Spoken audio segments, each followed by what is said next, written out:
If you could live green, would you? I'm Nick Federoff, host of Things Green, where we introduce nuggets of green lifestyle from gardening, upcycling, answering your questions, sustainability, even discussing environmental issues. You can become more confident in making the right decisions for you and your family. So come along as we are Things Green.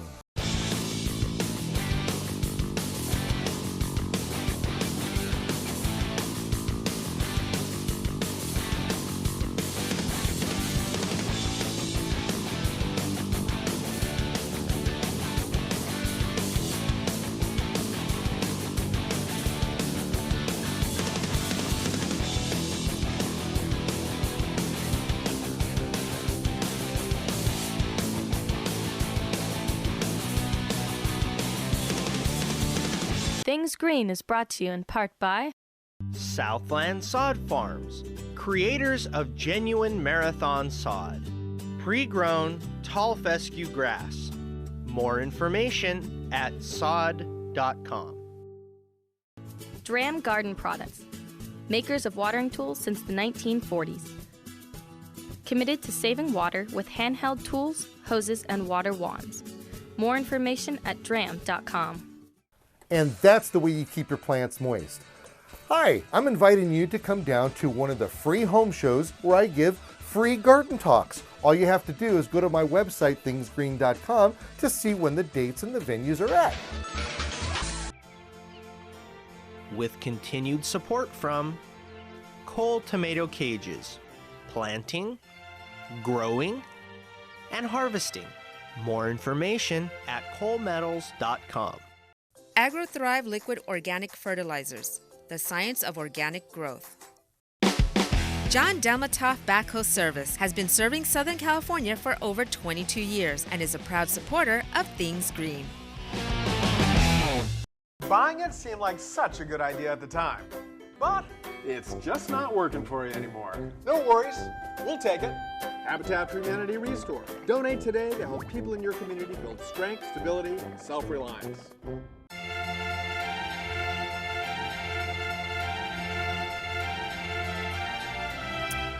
Could I have another spot of tea? That's what I want to know.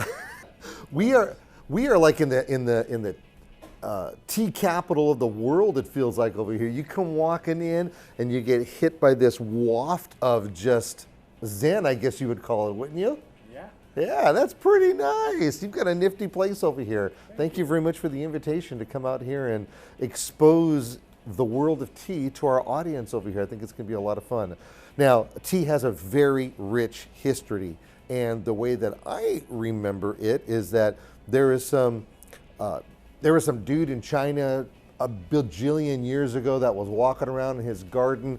A leaf fell into his hot water tea and started sipping on it, and tea came into being. Is that the way that it happened? That's how history says, yes. It's legendary. It was either an emperor. It was probably not a lonely layperson. It was probably an emperor or a king or a medical physician.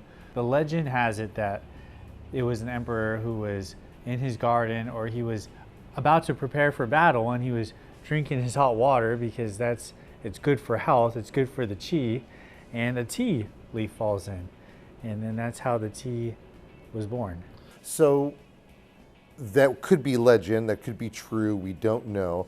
But we do know that they don't have the market cornered on tea, because there's a lot of other countries, there's a lot of other people around the world who have embraced tea. Oh yeah, yes. Well, Chinese, they definitely had the market for a few hundred years, if not longer. It wasn't until the British came and they started capitalizing off of the India plantations in Assam and Darjeeling near Nepal that tea became it became essentially legal tender.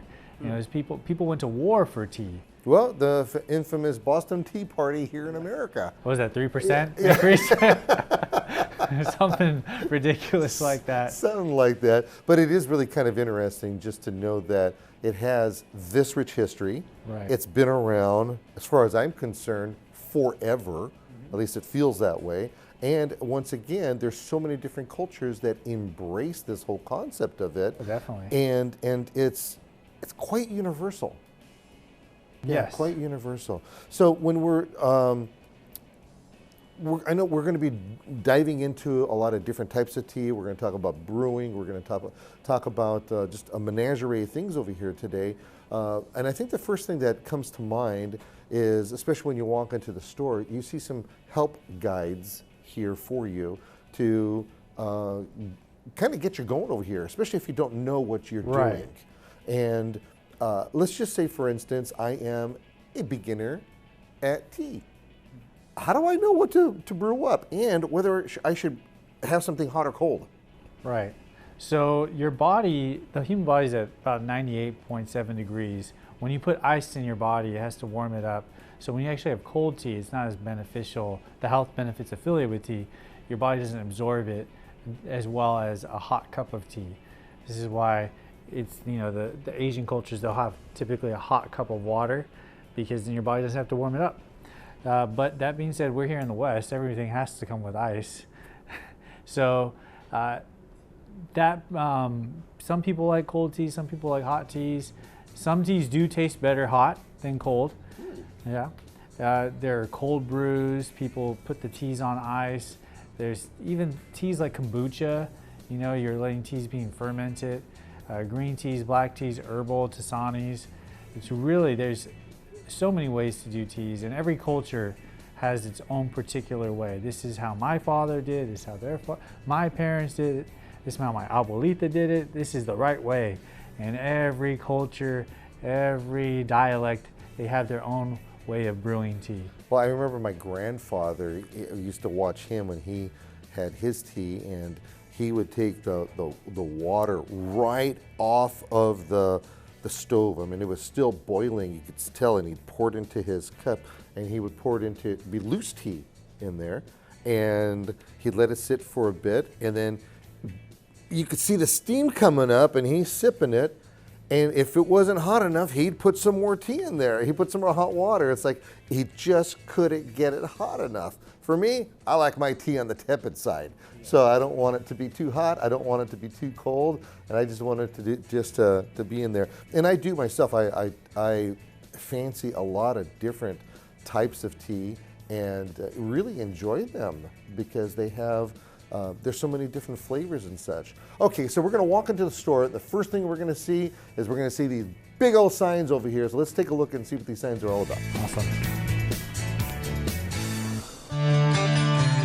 All right, look at this list over here. You are telling me that catnip is something that I can make tea out of? It's true. Or is it for my cat? You making it for your cat, or you making it for you? You can use these teas and herbs for your animals, for yourself, for your kids, depending on allergies. Okay, so what is a botanical medicine? So talk to me about this. Why is this so important? Okay, botanical medicine by the World Health Organization standards, because every culture has its own definition of what medicine is, let alone botanical, is plant-derived material that comes from the ground. Okay, wait a minute. You said this world what? World Health Organization. Okay, so are we to trust that information? Because there's a lot of stuff on the internet you can't trust, right? Right, so they really set the standard for universal health care. Right. You know, and in the true sense of every nation, they set the standard. Everything here is cited, peer-reviewed, published articles. That means these are either medical physicians, these are professors, these are people who do their dissertation on catnip. Okay. All right with me, I guess. So whoever did their dissertation, they found out it's known to relieve stress and stimulate the appetite. So if we're going to be eating catnip, am I going to get fatter than I am now? Well, I should drink it, I should say. So just like there's no universal way to brew tea, there's no universal health supplement or herb for the body. So let's look at some of these things over here because some of them are very common. I've seen them before. And some of these, I have no idea what they are. Maybe you can shed some light over here. Even though these are all botanicals, these are all plants. Right. All right, so here we have, let's just figure something. All right, celery seed. Celery seed, that's something that we grow. We know what celery is. And this one right here is known to alleviate symptoms of arthritis and gout. Right, so it helps with uric acid. And it's probably not just the actual celery seeds, it's the nutritional, the bioavailability in the celery seeds. And that is if it's good celery seeds. I mean, all these are organic, or they grew out in the wild, so it's wild crafted. When you get celery seed and you plant it next to a freeway, it's not going to be as nutritional as the one that's found in a garden where it's surrounded by butterflies and it's got the biodiversity. You know, these are not monocrop items. These are organically grown. You know. Okay. All right. So now we have eucalyptus. It's a very common plant. In fact, there's some, I believe it's 2,400 different varieties of eucalyptus, native to Australia, brought into the United States, is now considered kind of like a weed, but it's a weed that is cultivated because there's nothing we can do about it any longer. Yes. I know that it makes really good oils, essential Right, oils. essentially ointments. Okay, now what about for a tea? So the eucalyptus leaf doesn't change when it becomes a tea. It still has its same healing properties, the same nutritional benefits. And so whether you're ingesting it or you're putting it topically, your body is absorbing its benefits or lack of benefits for every one of these teas and herbs, which can be a danger because some people, they might be allergic to some of these herbs. So you might do really well with catnip or eucalyptus leaf, but you know, a friend, a family, a neighbor may have an allergy, which would prevent them from using it. Yeah, so go figure. This is pretty cool. Okay, is there any way that we can, if we were to take this one that I can't pronounce, Soldigal. The echinacea, what I could pronounce, and we were to take this moringa. Oh, moringa, that's huge nowadays. Right. The moringa leaf. If you were to take those and you were to combine them, do we have like some kind of nuclear thing that's going to happen? Or is it possible to put them together? So I actually went to a moringa plantation in Guatemala, went to a few of them, and there is a doctor, a naturopathic doctor, who uses moringa with other herbs, like echinacea. You know, moringa is a full, it has a full complex protein. It's one of the few herbs that you can eat and get good nutritional value, like a complete protein. I believe that's what it's called, a complete protein. By the way, you just got to take a look at take a look online, do your homework, because a lot of this stuff, it's this is just a basic breakdown of what everything is presented. You have to look more specific and do your homework. Well, I'm digging on that anti-aging thing for moringa. The other thing you have over there is you have some fun stuff over there. I love peach, I love pomegranate, and I'd like to say I like the organic pu'er, but I don't know what that is. So it's a tea. It's fermented underground in jars. Can you get looped up on it because it's fermented? You could get looped up on just about any tea in excess. Well, in excess, you sure can. I was like, oh my gosh, like I'm swooped up on green tea. Let's go. Well, speaking of which, I see that we have some tea over here. Can we taste it? We sure can. All right, let's go. Well, we have a little bit of a problem over here. My cup is not running over any longer. So we got to figure out how to rectify that. And the first thing I want to do is I see these fancy teapots that you have here. What is going on with that? So we have different teapots for parties. Some people like to brew their teas loose leaf. It's what we're known for.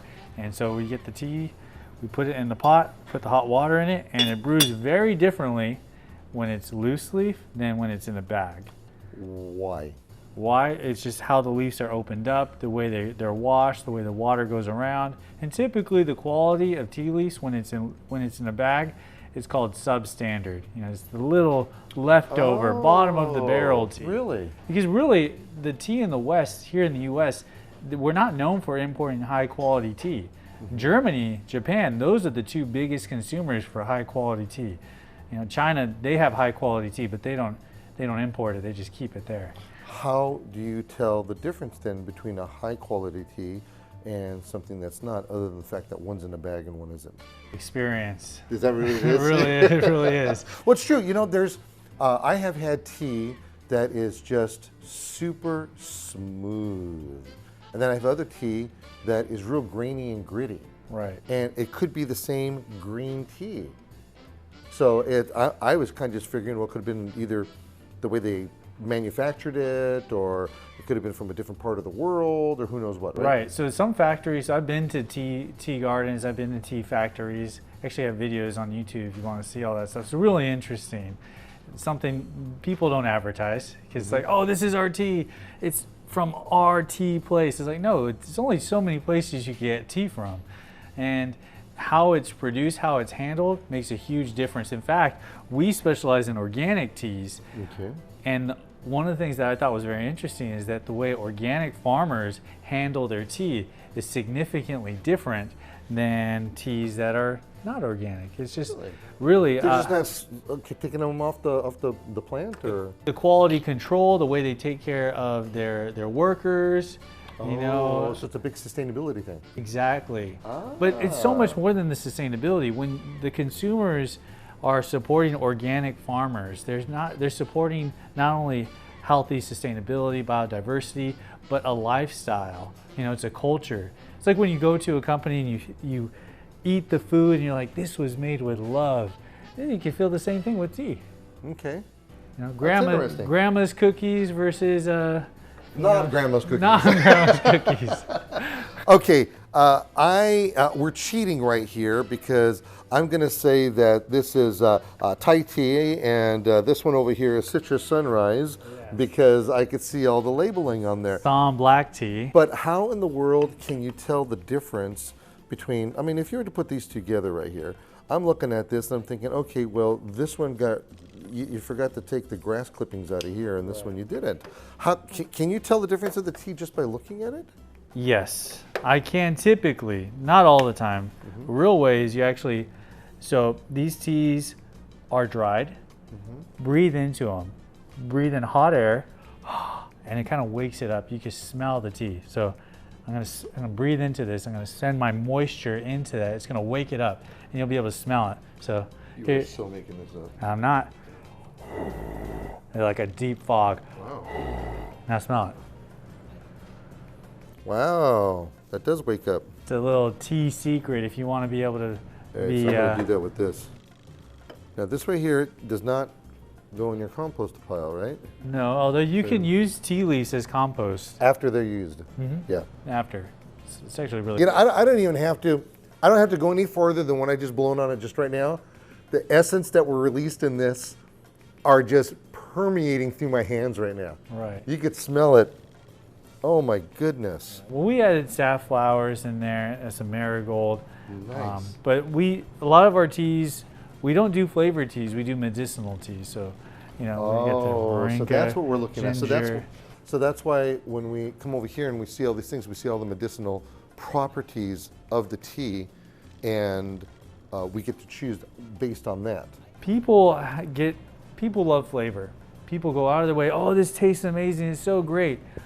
But people will go a far distance to get something that will help them with their blood pressure, which will provide physical relief. You know, pills, people taking prescriptions for their gout, side effects, everything has side effects. Eating healthy, exercise has its own side effects. Yeah, it does. But neurologically, you're much more clear because you're consuming organic food instead of pharmaceutical, chemically enhanced, genetically modified products. All right, I am being drawn to the site, to that particular sign, because you have a couple things on there that pique my interest. Right. Number one, some of them say no caffeine. That means some of them have caffeine. Right.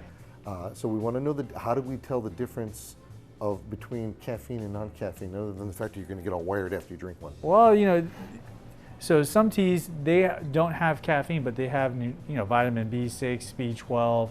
They have natural energizing properties. So although it doesn't have caffeine, you'll still feel this euphoric energy boost. Well, caffeine, that's a little different. Which, by the way, caffeine from the coffee bean is different from caffeine from the tea leaf.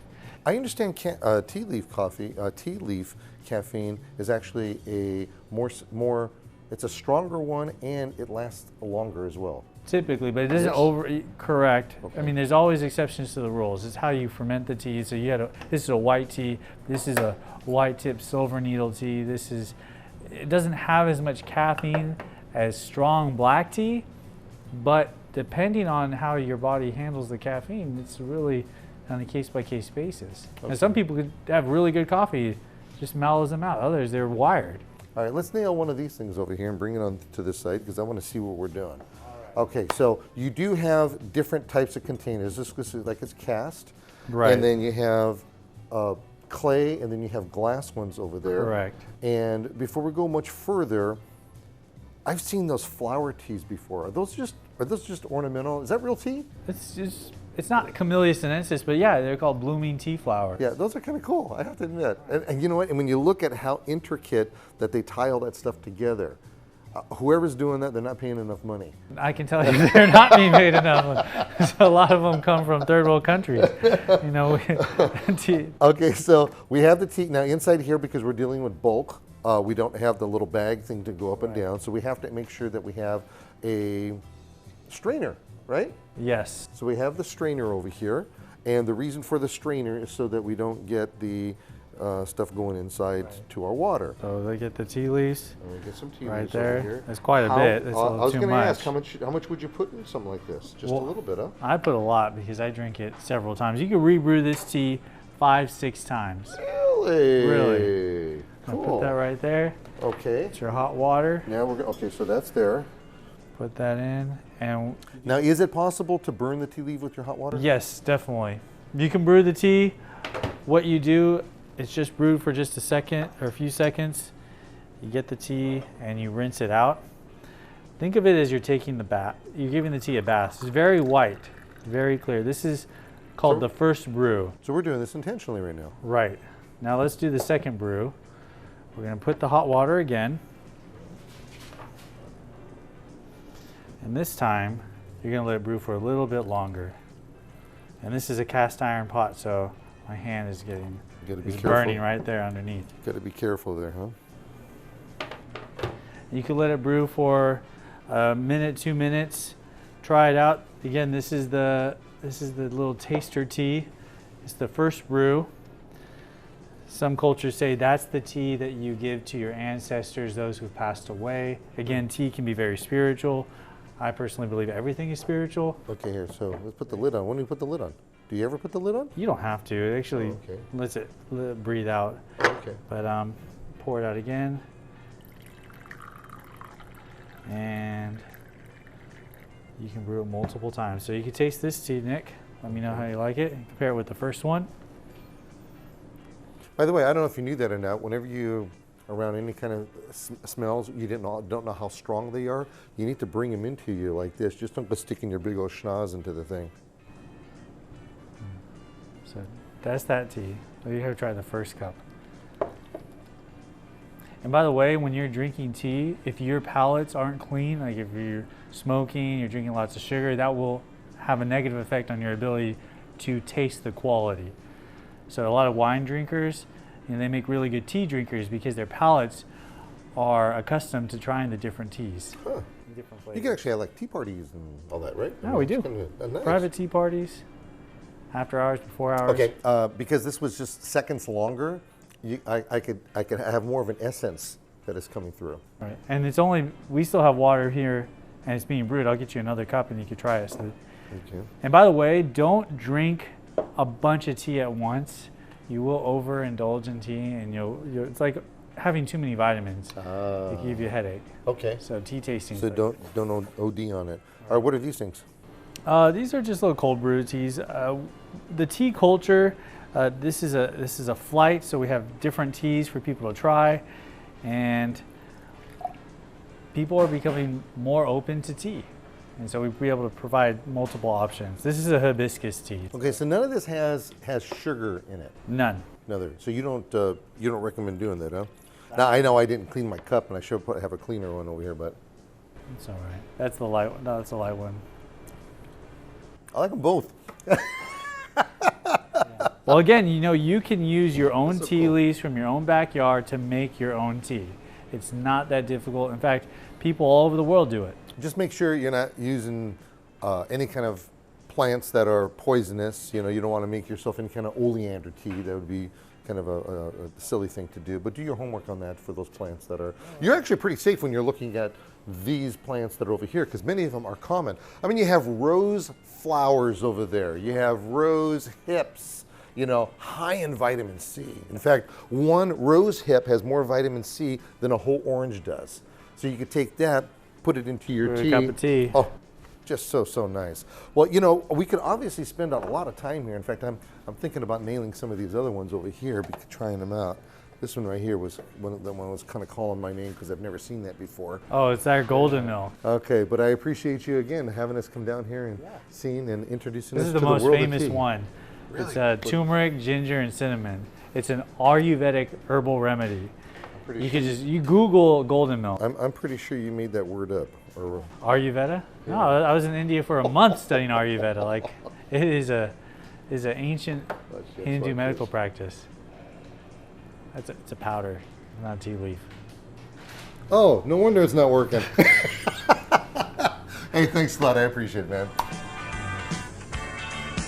Thanks for joining me on another excursion of Things Green. Our goal is to educate, inform, and entertain so you can become exposed to a green lifestyle inside and outside of the home and community, all on your terms. Join me next time right here as we help you with Things Green.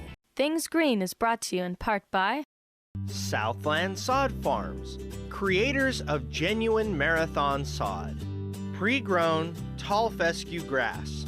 More information at sod.com. Dram Garden Products, makers of watering tools since the 1940s. Committed to saving water with handheld tools, hoses, and water wands. More information at dram.com. And that's the way you keep your plants moist. Hi, I'm inviting you to come down to one of the free home shows where I give free garden talks. All you have to do is go to my website, thingsgreen.com, to see when the dates and the venues are at. With continued support from Cole Tomato Cages, planting, growing, and harvesting. More information at colemetals.com. AgroThrive Liquid Organic Fertilizers, the science of organic growth. John Delmatoff Backhoe Service has been serving Southern California for over 22 years and is a proud supporter of Things Green. Buying it seemed like such a good idea at the time, but it's just not working for you anymore. No worries, we'll take it. Habitat for Humanity Restore. Donate today to help people in your community build strength, stability, and self-reliance.